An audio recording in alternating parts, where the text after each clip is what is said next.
Hacksaw. 2x4, it is Hacksaw, tough guy. Knowing it's the Hacksaw Hour. 2x4, it is Hacksaw, tough guy. What's up, everybody? It's Marcus DeAngelo, and we're here on adfreeshows.com for the debut episode of the Hacksaw Hour. And of course, you know who's here with me. That is the WWE Hall of Famer, the legend, Hacksaw Jim Duggan. Jim, thanks so much for being here, man. Well, excuse me, Marcus, but you know what the first thing Hacksaw Jim Duggan has to do, buddy? Let's give a big hello. I said everybody can start the day off with a good ho. Jim, a while back, earlier this year, you were a guest host on The Snake Pit, my podcast with Jake Roberts. And ever since then, I mean, it was a great show. Ever since then, people have been saying online, when's Jim going to get his own podcast? With all these stories to tell. He's got to tell his stories. And now here we are. We're going to be doing 2 episodes every single month. One of them is going to be looking back at a particular part of your career.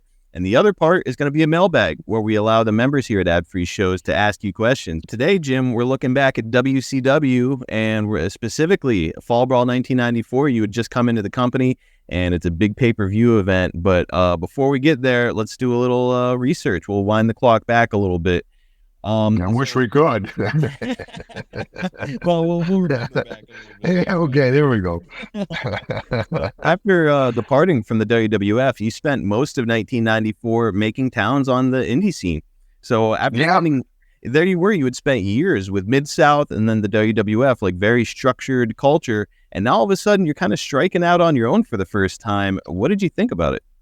Well, it's almost my generation of guys. It's full circle. You start off with high school gyms and National Guard armies. As the business evolved, as you evolved, you're doing Wembley Stadium and Madison Square Garden. And then towards the end of your career, you're back at the high school gyms and National Guard armies. But I really enjoyed the indies. I mean, you get closer to the fans. You get to visit with them. It's a great deal for the fans, and they get to see that the future wrestlers. But yeah, I was out doing it's a big deal when they brought Lex Luger in and they gave Lex the Lex Express and then flew him in on the helicopter. I mean, the writing was on the wall for old Hacksaw. But you know, they put that gimmick on Lex. Yeah. You know, that gimmick is not Hacksaw Jim Duggan. That is who Hacksaw Jim Duggan is. That's not a gimmick. That's people that where did Hacksaw come from? I said, he's in there with me. And he gets me in more trouble, I'll tell you, back in the day. But I know, you know, so I was out doing the indies for a while. And I got along with Hulkster. I get along with the big man. Happy 70th birthday to him. I missed his party, but I sent a video down to him. Awesome. But yeah, when he went in with WCW, I was lucky Jimmy Hart, and we all came in. I was there with one of his first interviews. So I came in with the big guy, then the WCW. Man, and I know I was glad to see you there, and so were a whole lot of fans. You know, I do have to ask, though, you know, in my research, I saw that it was announced in August of 93 that you were down to part-time with the WWF. And then all of a sudden, the next thing I see in the research, it doesn't say anything about why you were gone or how that went. You were just gone, and you were on the indie scene. I mean, at some point, did Vince come to you and just say, like, hey, Jim, I think it's time to wind it down? Or how did the end of your time in WWF go? Turn in your tickets and go home. As simple as that. They just said, no, it wasn't that bad. You know, and I just did a talk show with this young kid that just got canned by WWE. And he's like, that WWE didn't treat us like pieces of meat. I'm like, well, young man, what do you think you are? You want a friend, go buy a puppy. Well, welcome to the big leagues. Yeah, you're there and you're going to work. You're going to get your time, and the longer your career, the better. But sooner or later, there's a flushing sound. You know, it's not unexpected. And that's the guys that right about, I don't get a pension.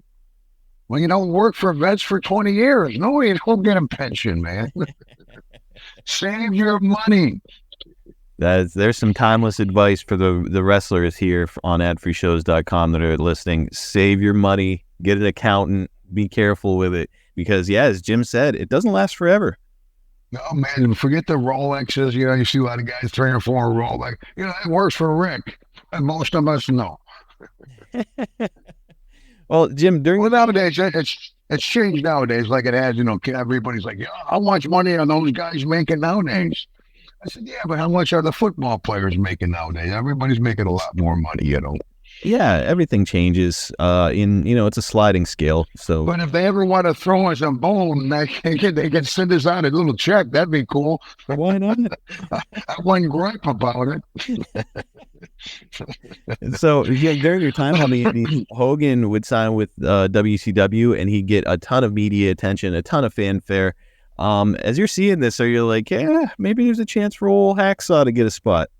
You're not kidding. I even checked with him when he was down there with AW or whatever it was back, Impact or something. He was down there. I'm like, hey, buddy, you know, he's like, sorry, brother, but yeah, he taught what I know. I still could wrestle pretty good back then. You know, I'm still working. I was in the ring at 65.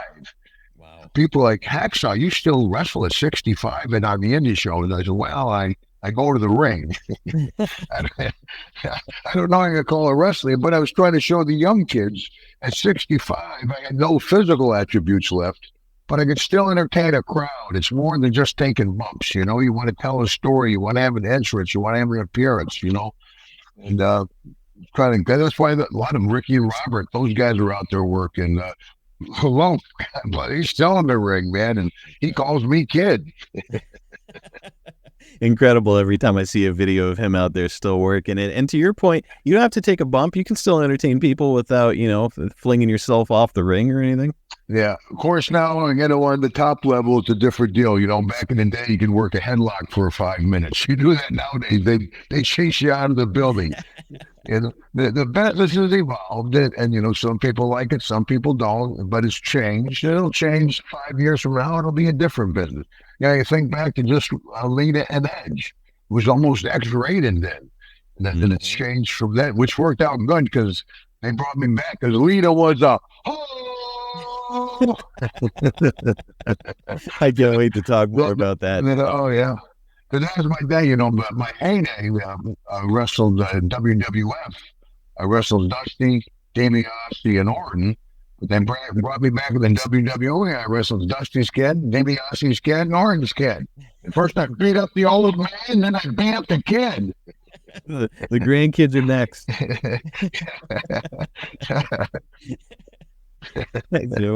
There's a chance. I got a board right here, brother. Yes. I was gonna say, there was you had a home intruder not that long ago, and Healer, and you can still go. Well, it was a terrifying ordeal, Marcus. Because we live off the beaten path. We got 10 acres all fenced in. Nobody ever comes to the gate. Then never say coming to the front door. And to have I was watching TV. Deborah was in packing to go on the road. I can hear us pounding on the front porch. I'm like, what in the world? And as I come around here, this is the front of the door or foyer. Guy comes bursting through. There was 2 glass doors here. We got a little hobby farm. Comes busting through the doors and trips over the entryway. I come around and he's on his knees, so I got him right by the throat. God, no, it's a home invasion now. I'm scared for my life, my wife's life. I know it's a planned invasion. Nobody's going to do this by accident. Right. And I take him back out of the porch and I slam him on the floor of the porch. And I'm like, watch him, Deborah. And she jumps on top of him and stands on him. I reach up, I got a 44 Magnum up on top of the grandfather clock. Then I used to scare off the foxes away from my chickens. I grabbed the 44. I'm looking here at the back door. I'm 1,001, 1,002. I'm waiting for somebody to come in. I really sure was a planned invasion. And never answered a question. I could have shot somebody. Somebody came in that door. I would have shot him. But I come back to the guy on the porch. Now he's screaming, help me, right? So I'm thinking he's just yelling, help me about a gas, BS, screw you. Yeah. And Deborah thinks he's yelling, help me for me, but I'm pushing him down, and I got my gun in my lap. And he goes, no, help me. They're trying to kill me. You can't write this, brother. You can't. I mean, at least WWE, you can't write it. That's for sure. What a storyline. Oh my God, I got this guy, and he's screaming, they're trying to kill me. Now, we're living on dirt. We're on very few houses, but we're the only house this was December. All covered with Christmas lights. Everything got it all covered with Christmas lights. Anyway, then all of a sudden, down in the dark road where we're going to kill you, you son of a... I'm like, oh my God. I'm like, Deborah, turn off the lights. Turn off the lights. Now, I don't know if this guy's a drug dealer. Or is he kidnapped victim or two ninjas? I'm going to kill him. And I'm caught up in the crossfire. I mean, the whole heart's pounding out of the chest. Yeah. Never turns out, turning off all the lights. She calls 911. We went down and talked with the sheriff's department quite a bit because I'm active in law enforcement. We went down to listen to the tank. She was terrified. It was like, send the fire trucks, send the ambulance, send everybody. Because she knows a lot of times cops just come with, the lights. She wanted to hear the sirens and chase whoever was there away. Right. And it took they were out in the country. It took 10 minutes to come. And they asked if she could describe him on 911. She goes, all I know, he doesn't have any shoes on. This guy, when he climbed over our fence, he lost his shoes. So now the coppers come and they hook him up and they take him away. We said, we tempered air like, what the devil just happened, And we didn't press charges because the kid was man, 25 years old. He was terrified. He was crying. He said, they're trying to kill me. They're trying to kill me. And so thank God I didn't shoot him, because he was coming for help. But still, what would have happened if Deborah was here alone? Many number of things. But anyway, so come to find out what happened was the next neighborhood down, this 25-year-old guy had the hots for a 14-year-old girl. He snuck into her house. Her dad and her brother were home. They started pistol whipping him. They threw a shot at him, chasing him down, chased him into our neighborhood. He saw the lights, climbed over the fence, and came and burst into our front door. And the cops were like, well, you could have shot him. I'm like, thank God. Who would want to shoot somebody? Holy smoke. But if I was in the bedroom, I would have come around the corner with my home defense weapon in my hand, and then I might have shot him when he came through the door, Instead, I was in the living room watching TV, and I came around, Hacksaw Day. Yeah. So I got so much publicity. I mean, MSN, not MSNBC, no. One American Knows, Newsmax, Fox Knows, all the conservative channels covered it because it was pro-gun, pro-police, and Knobs of the Nasty Boy. I got so much international publicity, international. Knobs of the Nasty Boy calls me, he goes, Duggan, how much you'll pay that guy to break in your house? Man, just an incredible story, guys. If you we went to bed that night, and I'm like, we don't need you to go to the movies, honey. What the hell? You got it right. And because 2 years ago, we'll talk later. 2 years ago, we had that accident. A girl T-boned us in South Dakota, and then I had to can't. It's been a rough few years, brother. Man, as well, I'm glad you guys are okay. And for our listeners, Jim's appearances, they're all available on YouTube, so you can get a little bit more of that story. But oh my goodness, that is just terrifying. And Jim, it's it's a long time. Sorry, brother. No, it's okay. Ted DiBiase says it all the time. Jake says it all the time. Like, Jim Duggan is not a man you want to screw with, and that guy had to find it out the hard way, I think. So when the WCW opportunity did come knocking, what do you remember about the negotiations? Did Bischoff reach out, or who was it? Yeah, I talked with Bischoff, man, and we had a great relationship there at the beginning, me and Eric. And because I came in on a nightly when I first came in, and that was great because they were working almost every night and had a good nightly. So for that went out for a couple of years, I think. I'm not sure of time frames, but it went out for quite a while, and then they put me on a contract, which was okay. And I enjoyed my time at WCW. But and then Vince Russo came in, and Vince Russo and I didn't click at all. Yeah, so Eric actually said that exact same thing on his podcast, 83 Weeks, which is part of the Ad Free Shows Network, that you came in on a nightly basis. He was just cutting you a check every night, and then, it was, the proof was in the pudding, and, all of a sudden you got a long-term contract, which is great. Your early impressions of Eric right away, you said that you liked him at first. Did you wind up having any issues with Eric? I know that a lot of talents would. Yeah, as time went on, because Eric came in, obviously I think he was pretty new to the company. And back then we were running Center Stage, our TV shoot was at Center Stage in Atlanta. Mm-hmm. And they'd have to put black covers over the red chairs so it wouldn't look so empty.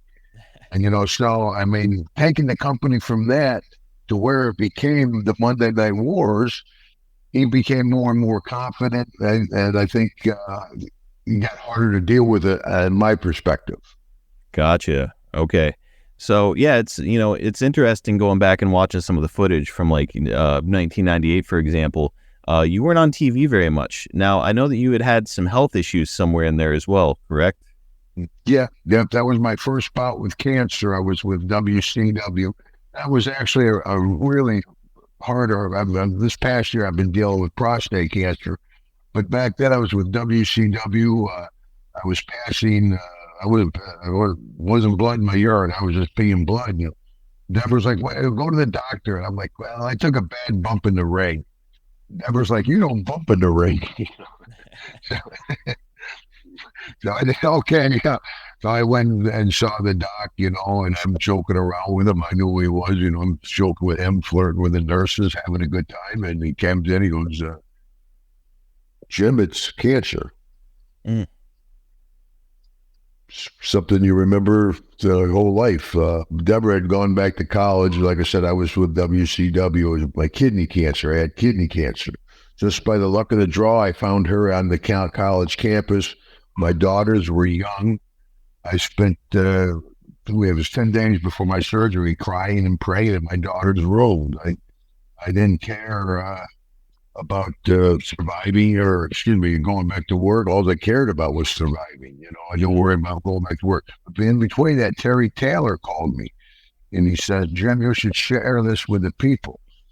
And I'm like, Terry, I don't know if I can do that. I can't do that. He says, no, Jim, I think your fans, your friends would want to know. And he talked me into doing it. And I always appreciate Terry Taylor doing that for me. But I went out under the ring. You went out on the ring of television and tell everybody that I've got cancer, and I didn't know if I was going to live or die.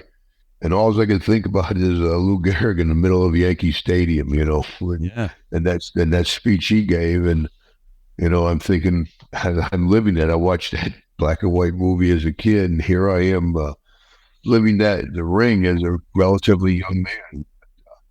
Thank God, early detection, again, saved my life. And not only did I survive it, I was able to go back to work.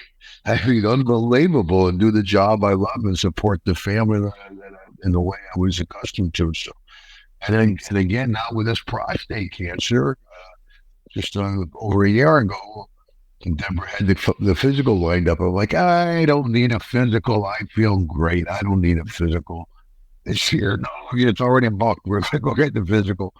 And they're like, your PSA level is high.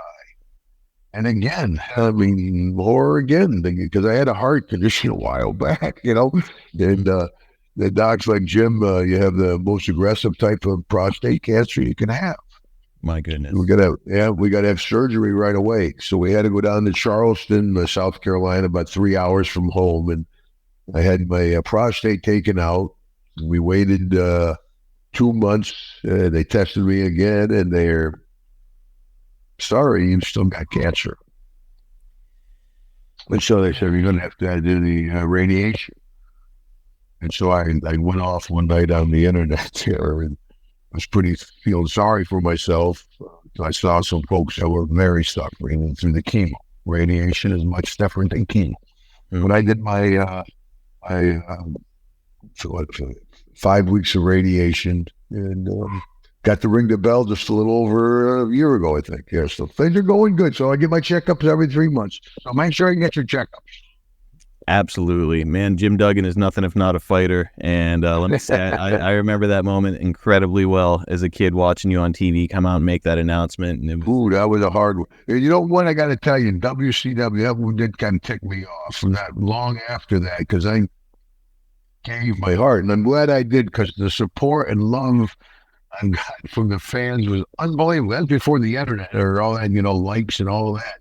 Yeah. I got cards and letters and telegrams and flowers. It's just an unbelievable outpouring of well wishes. But like a few weeks later, Flair did a fake heart attack in the ring, and that really kind of ticked me off. Yeah.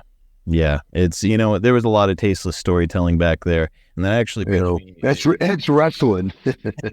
well, it's a perfect transition to my next question too, because, we hear a lot as fans about the differences between how WCW was run as compared to how the WWF was run. So, I mean, here you are, you had just spent 5 years in Connecticut, this finely oiled machine up there with Vince McMahon. And now all of a sudden you're here with Turner. What did you think of the behind the scenes atmosphere in WCW, the production, talent management, all that? Yeah, I thought it was okay. Yeah, it was different for sure. But I was never really an office guy. That's why I'm not very up in Stanford. Being a producer like DiBiase or IRS or Arn Anderson, I tell you, I see those guys at the airport. It looks like the Baton Death March. They're dragging their bag through the airport. I'm like, holy smoke. Yeah, so I never was into the inner workings, like I never been to Vince's house. I only been to Bill Watts' house maybe like once, I wasn't there. The guys were never my friends. They were my boss. That's the kind of relationship I had with them. Right. So, but I enjoyed, they both were fun. They both had the pluses. I made more money in WCW, which was the big thing. Because bottom line, it's a business. And a lot of folks don't realize how competitive business professional wrestling is. I want to be a professional wrestler. I'll say, okay, I'm going to chase your dreams because, personally, I never thought Daniel Bryan would make it. That's why I'm not in Stanford. But anyway, there's a guy that had the desire and the work ethic. He became a huge star. So I tell kids, chase your dreams. But if you look at it as a businessman, there's 1,200 NFL football players. Yep. There's 500 NBA basketball players. There's 100 WWE wrestlers. It's a television show. It's more competitive than sports. And it's just not kids from America. You got kids from Japan, Australia, Europe. Everybody's trying to get one of those 100 spots. So it's extremely, extremely competitive business, man. And people go, well, you guys are all good friends, aren't you? I'm like, oh, yeah. We're all real good buddies. I mean, in that atmosphere, it can be hard to have friends, Well, it's a competitive business. And you know what the biggest competition on the babyface side is? What's that? For mirror space. How's my hairline? You gotta look good going out there. Yeah. I'm a baby face. Come on. That Shawn Michaels was a heel. You got to be kidding. So early during your time in WCW, you're working a lot with Steve Regal right out of the gate. And that appears to be the direction that the company wants to move in with you. But the Observer would report that Regal was looking to go to New Japan, which is why the change to Austin took place.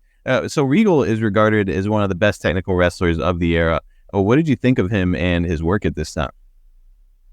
We worked okay together. I don't think we worked real well together. I think a lot of guys were not happy working with me at that point. I came in from WWF. I'm kind of an old timer by then, and they're like, why are we doing this with this guy, And I think that was kind of the impression he had of me. And he used to have this thing, European uppercut, and pull me away with the European uppercut. I go, American overhand.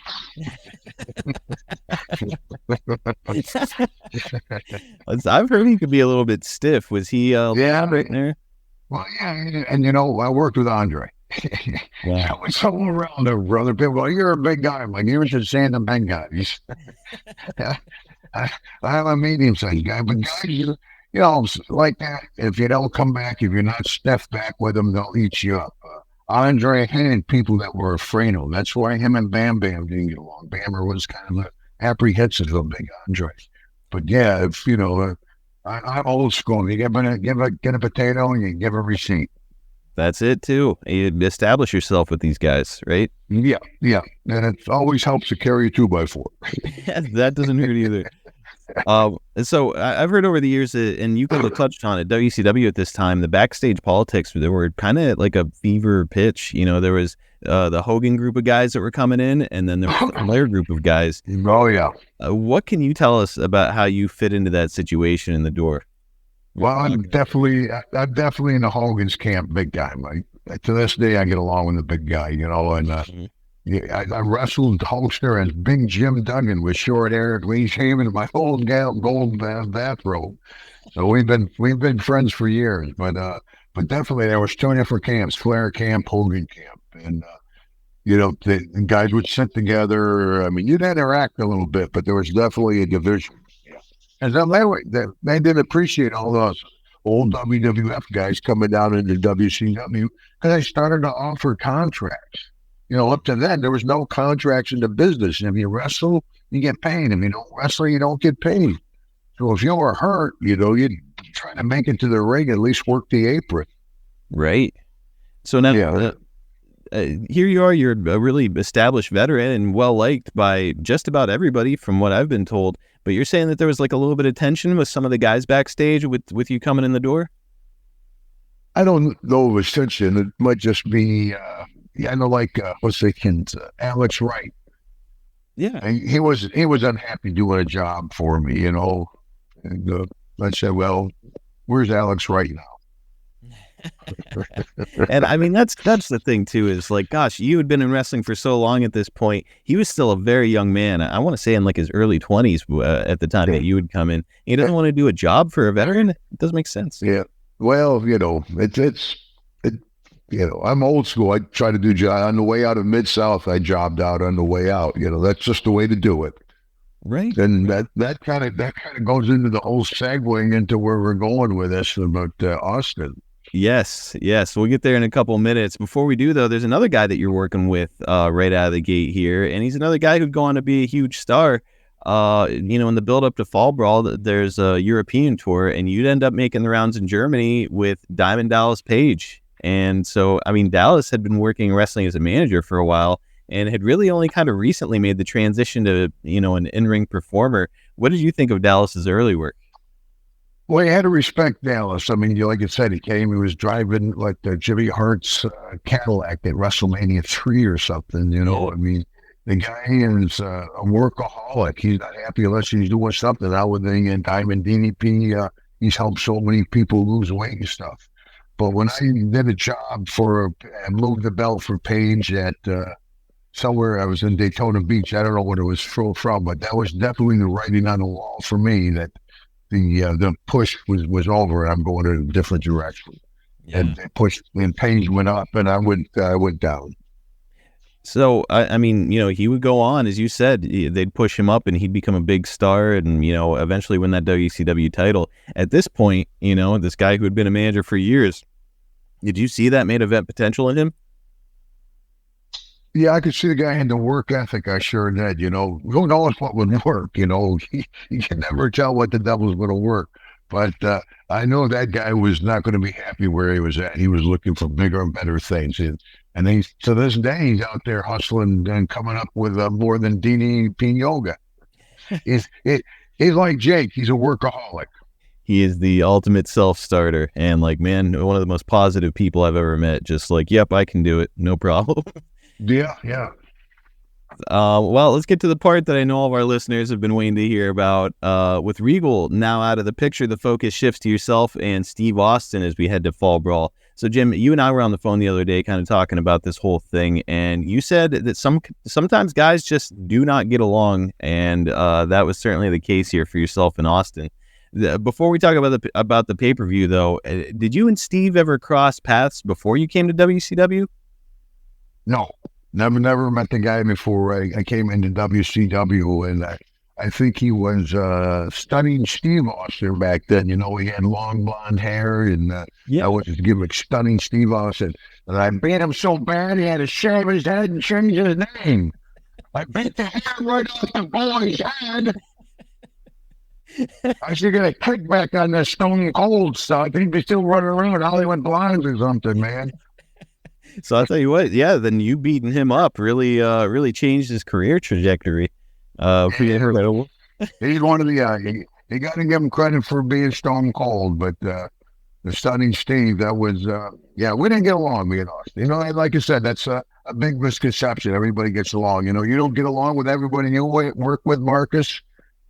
Neither do I. You know, you have a few friends, You have a lot of acquaintances, and you have a couple enemies. I wouldn't say Austin was an enemy, but we just didn't get along. It's just like any other job. You're just not always going to get along with your coworkers. Yeah. And that is certainly the case here, especially, as you mentioned before, it's like there's kind of a little professional jealousy and jostling for position. And you are coming in.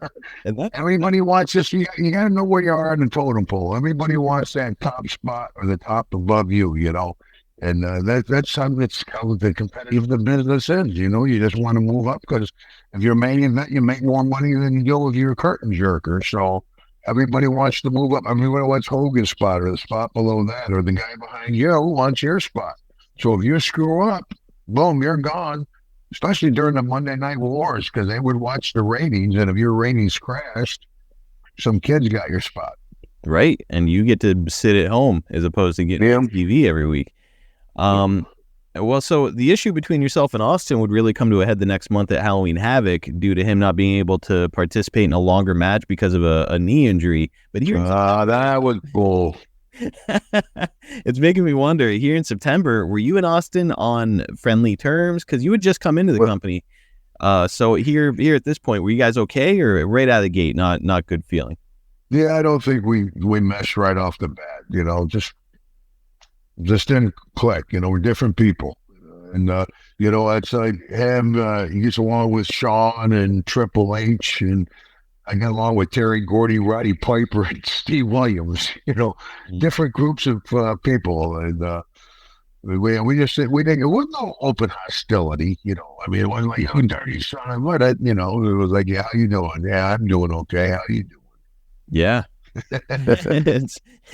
Well, yeah, again, here he is, a young guy, and he's trying to make his climb, and now all of a sudden these big stars come in. And so from his perspective, I'm guessing he's seeing it as like, man, like Hogan's coming in here, that's some of my TV time gone. Oh, here comes Duggan, there's some of my TV time gone. So like, I kind of get it, but man, it's a job, and you guys had a lot of name equity, and WCW was trying to build themselves up, Sure. And it just goes to show what a master Vince McMahon is. I mean, you look at WCW, he offers a CNN tower.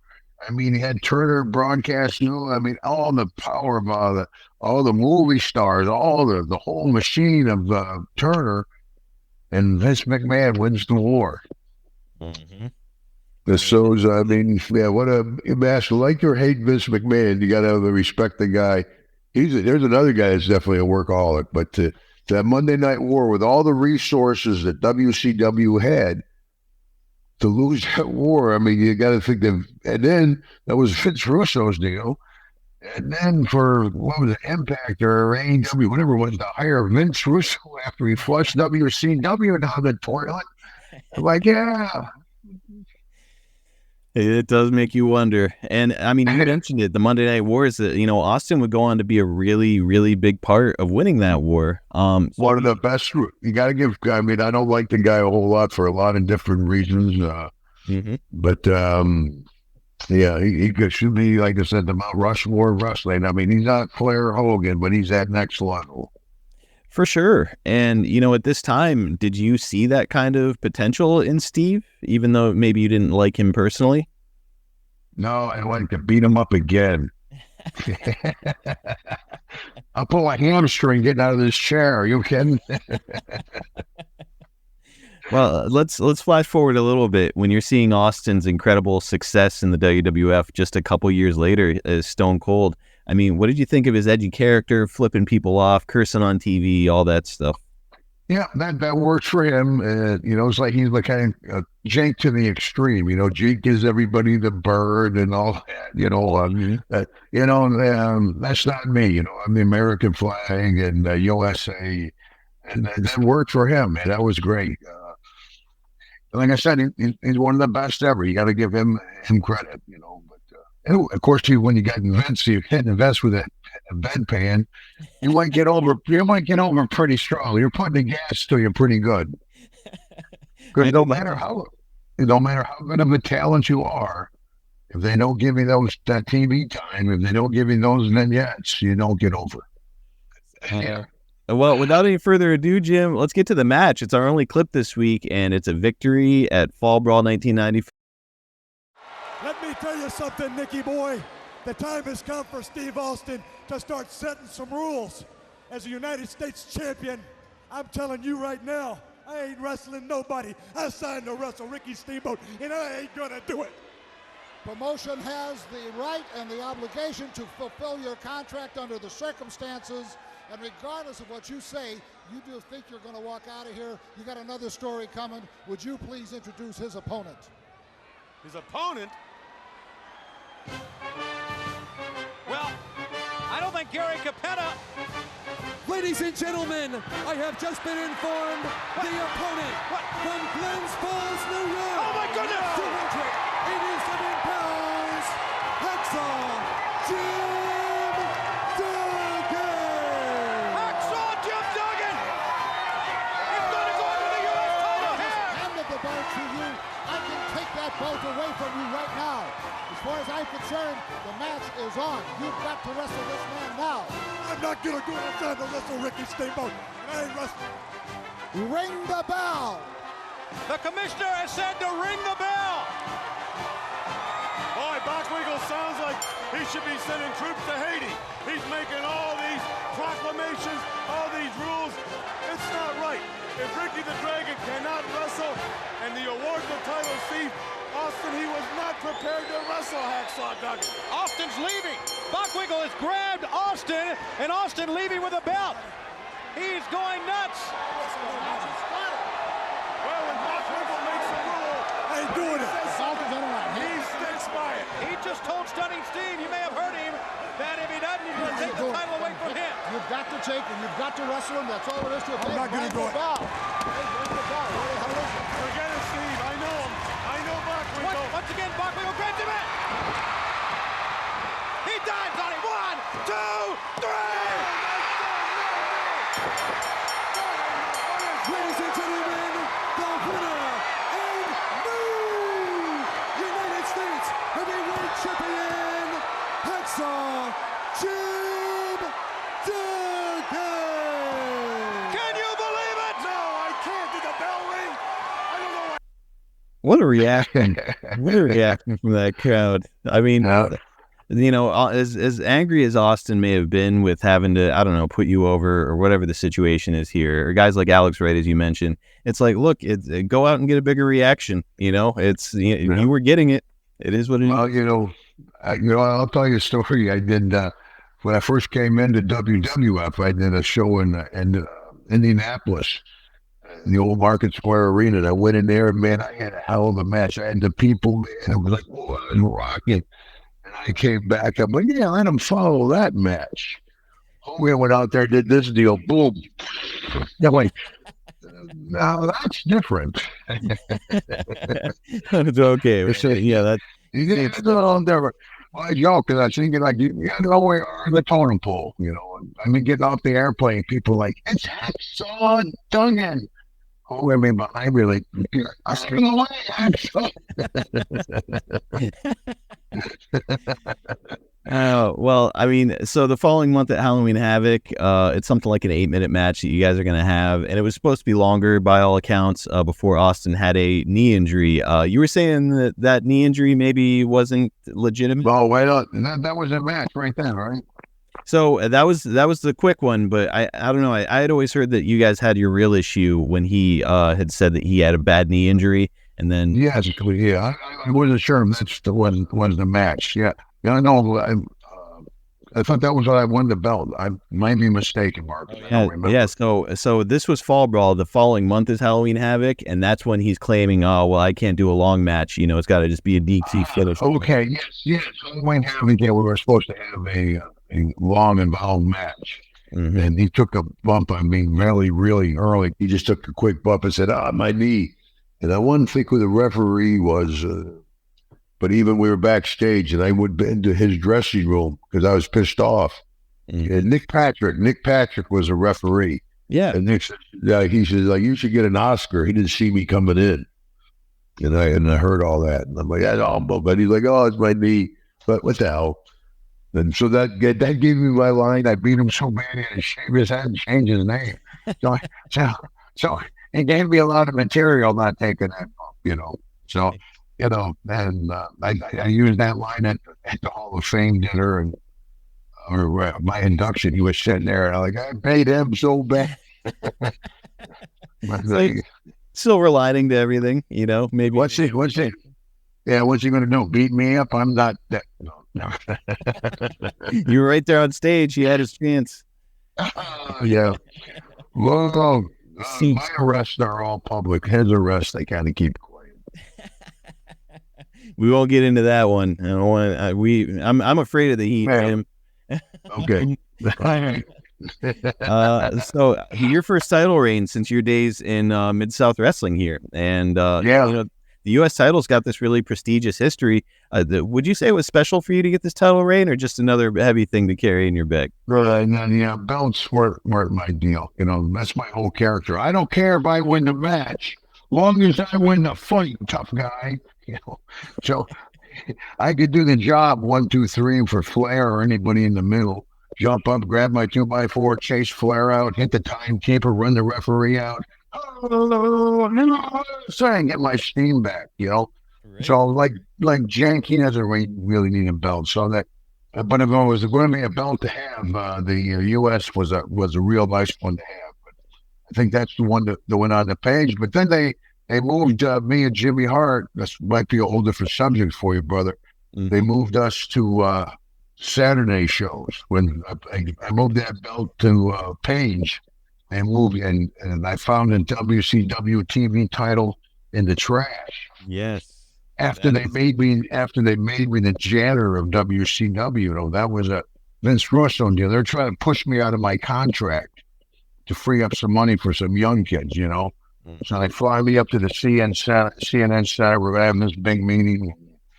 Like, Duggan, we're going to make you the janitor in the WCW. Well, that's all right. And then I gotta wear a janitor suit. Oh, no, that's what janitors know. No big deal there neither. You know what the hell? And they said, well, the first vignette we're going to have you clean Vince Russo's toilet with a toothbrush. Yeah, no problem. You know what the hell? You know. So it came time to clean Vince Russo's toilet. I took a Diet Coke, I poured it in it. You know. Darted that water a little. Yeah, instead of doing this, I'm like, I am cleaning the toilet. Oh! The character got over. I found the TV title in the trash, and Jimmy Hart was producing that Saturday afternoon show, and I was wrestling the Kelvin guy. I can't think of his name offhand. I'm sorry. He's a good talent. I never had a good break. I know, but anyway, what you're talking about. I can't recall his name. Yeah, we were doing the USA gimmick with a 10th of the budget of Raw and maybe a 5th of the budget of Thunder, and we had better numbers than Thunder. It was old school wrestling, but they were just and that led into the Team Canada deal where they just kept trying to push me out of my contract. We are definitely going to talk about that. I think that was around like 2000 or so that you were doing the janitor gimmick and then joined Team Canada because you got over with the janitor thing. The janitor got over it. Yeah, let's put him into another. I said, I said, that would make sense. Give me my TV time. I'll get Hacksaw over, brother. You know, give me my time. It's like I said, you can't get over if they don't give you the time. Here's what's interesting too is like, you know, we've talked about Hulk a few times here, and he's one of those guys who he had creative control in his contract, and he was always really concerned with like protecting his brand and, oh man, I got to watch my identity. I can't take a loss under these circumstances, you know. But here you're just like, they'll make you a janitor and you're like, yep, no problem. Lose this guy, sure, yeah. No problem. Why do you think there's that difference between yourself and Hulk where it's just like, you know, you're just willing to do whatever?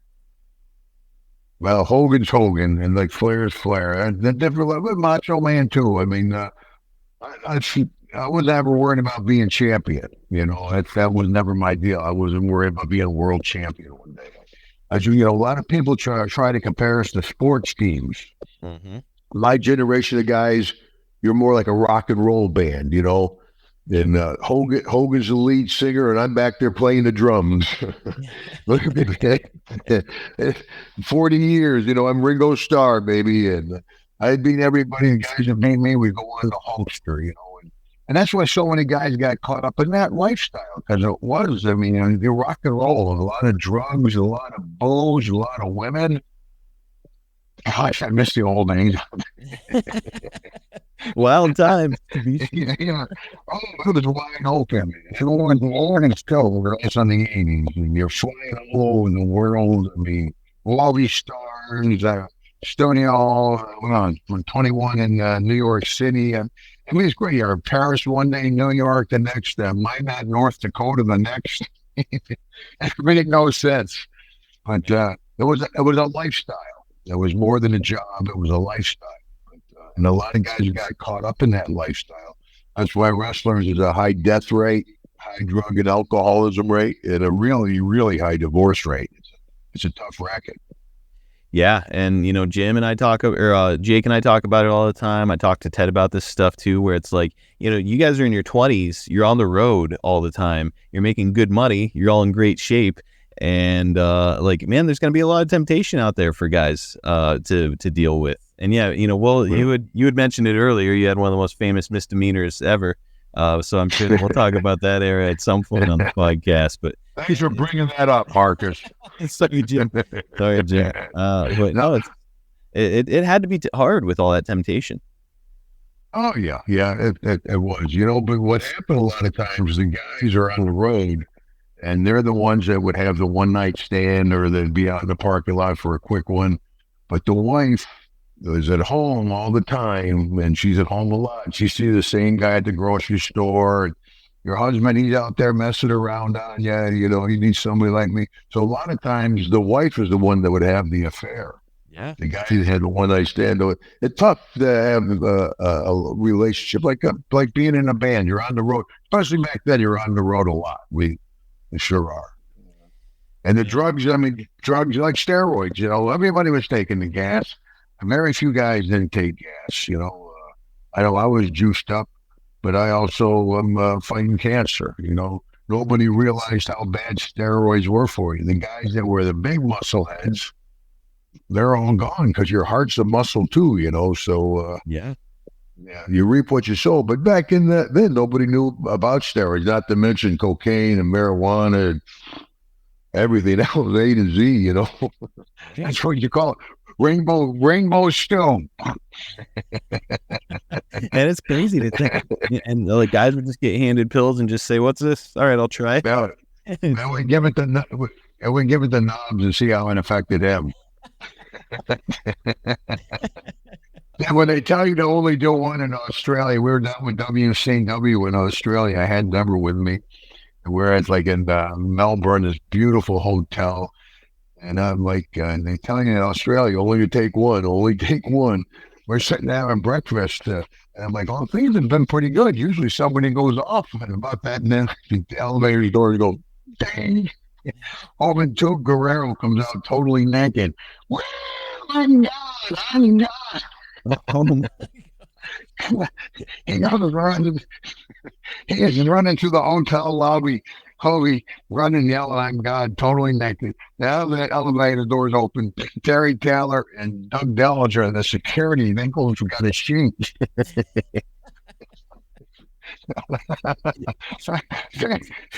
And I chanted after him. Now the cops have more in downtown Melbourne. Right? Poor Australians are like, "Oh my God, Americans!" Oh my God. First cop that comes up to Hoovie pops him, boom. Cop goes down, Hoovie's a pinata. Every cop in the place is beating the man. And they threw him in a paddy wagon and took him off. And you deported him. But yeah. So when they tell you only to take one in Australia, only take one. That's got to be close to the time that he finished up with the company after something like that. Yeah, I'm pretty sure that story's out there pretty good, I'm sure. Well, I'll let you go here in a few minutes, Jim, but before I do, let's address the following month a little bit more when it comes to Austin. Again, it's more the same at Halloween Havoc. You get the DQ victory, and the altercation backstage with Steve. So you're still pretty new to the company at this time. Is Bischoff or anyone else? And by the way, as you mentioned, you're on a nightly basis with them, and here you are kind of having a confrontation with one of the guys. Is Bischoff or anybody else in authority trying to settle things between the two of you? No, they all pretty much stayed. There wasn't a big blow up. I mean, if you have a big blow up, everybody knows about it. I mean, I was ticked off at him, but I wasn't mad enough to, dirty son of a. It wasn't that big of a deal to me. I mean, I was ticked that he did it. I filed it. I remember what kind of guy he is. Who's down the road and may come back and bite him on the ass, But I wasn't one of the guys to go to Bischoff and go, hey, I'm supposed to have 20 minute match, and that guy, he didn't give it to me. I tell you, that's not right. I went and took a shower, got in the car, and hooked up with Terry Gordy or Steve Williams and went to a strip joint. On to the next. We took her in that, dude. I mean, but back like even Royal Rumble, you did the show, you went on to the next one. I mean, it was all blended together, kind of. Just a job. But so you mentioned it, you filed it away for, down the road, and down the road, you guys would be working together a fair amount following this, the incident at Halloween Havoc. And it's making me wonder, was there any further issues at all with him? No, not really. Not that I remember, brother. Okay. Yeah, I've had very few trouble in my whole career, 40 years. I had very little physicality. I had trouble with Matt Bourne. I beat him up a couple of times in Louisiana. And actually, me and Coco Beware, a good friend of mine, Coco, and I had a little trouble over in Europe when we were both a little inebriated. Okay, Jim, I'm glad. Talking about picking my targets, huh? I've heard that Coco was a bad dude himself. How did that one? Everybody, I tell you, it's a snake pin of tough guys. Everybody says, Coco's a very tough man. One of my best friends, I met him. First guy I met in wrestling, actually. We were in Hawaii together. That'll be a whole other story, 1979. But anyway, one of my best friends, definitely one of the toughest guys in the world. But that whole dressing room is pretty much a snake pin of tough guys. You're not going to have a walk in the park. That's why this guy, I beat up this guy the other night. I beat the hell out of him. Well, you fought a man that doesn't know how to fight. You fight another man that knows how to fight. You don't walk away clean. That's why that mutually assured destruction. Nobody's going to come out clean like, I won.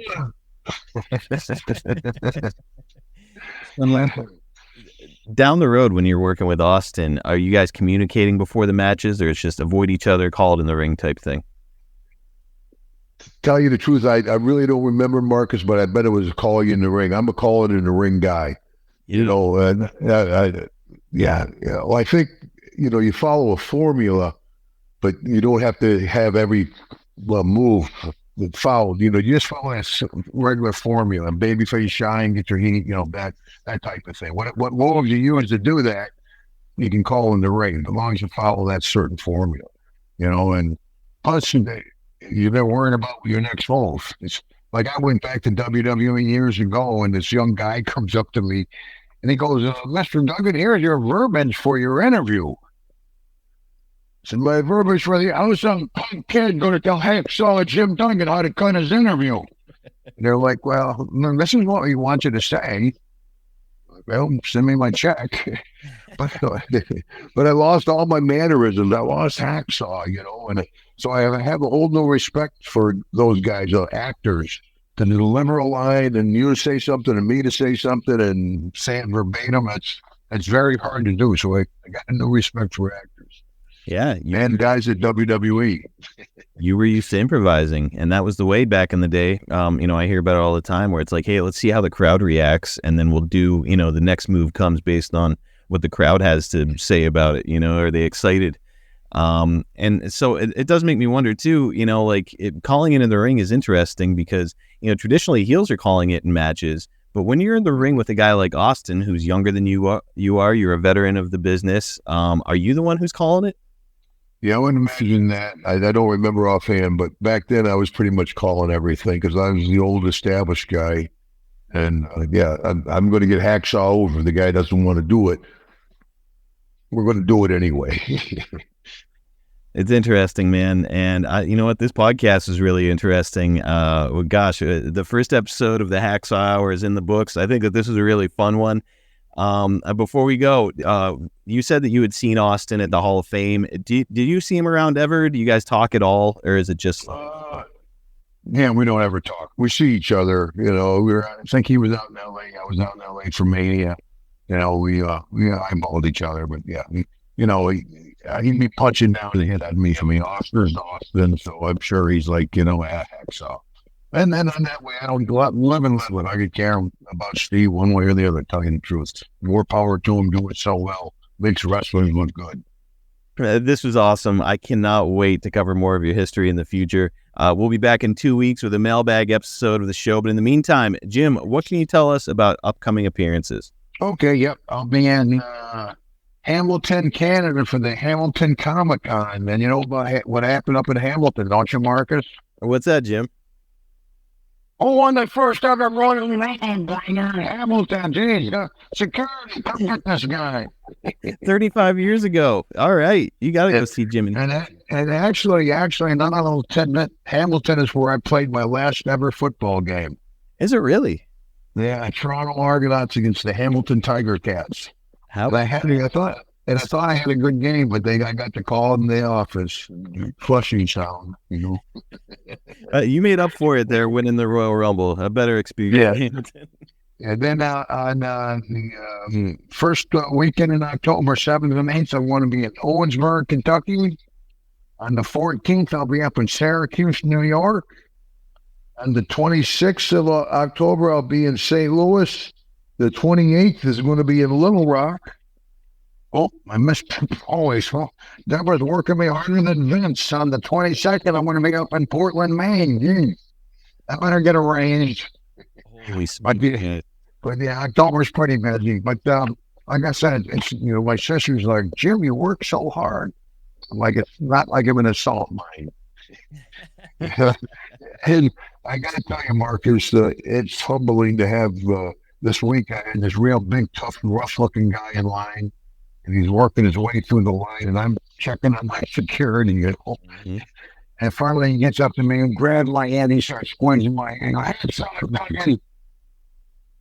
Me and my dad, we used to watch it together, and he's gone, and he started crying. I got teary-eyed. I mean, it's humbling the way wrestling affects so many folks around the world, and it's great to be able to go out to these Comic-Cons and other appearances and tell the folks thanks so much for all the years of support and give me the lifestyle life I have with my family that I have. Man, it's incredible to see. I see all of your pictures on social media and whatnot, the way that you and Deborah post all of your photos, and it's great. It's great to see you out on the road. Great to see those big lines of people waiting to meet Hacksaw Jim Duggan. All these years later, nobody is forgetting it, Jim. Everybody still loves you. But that era of wrestling, Hogan, Macho Warrior, Jake, DiBiase, hard to remember football players from back then, but people remember the golden age of wrestling. Nobody will ever forget it. And by the way, guys, I do want to mention, if you can make it to any of Jim's appearances that are coming up, why not get a cameo from this legendary performer? Jim always makes his videos a lot of fun. You can get yours right now at cameo.com/HacksawJimDuggan. So head over there right now. Take a look at the reviews. They don't lie. Everybody loves what Jim does over there. So go ahead. We have fun today.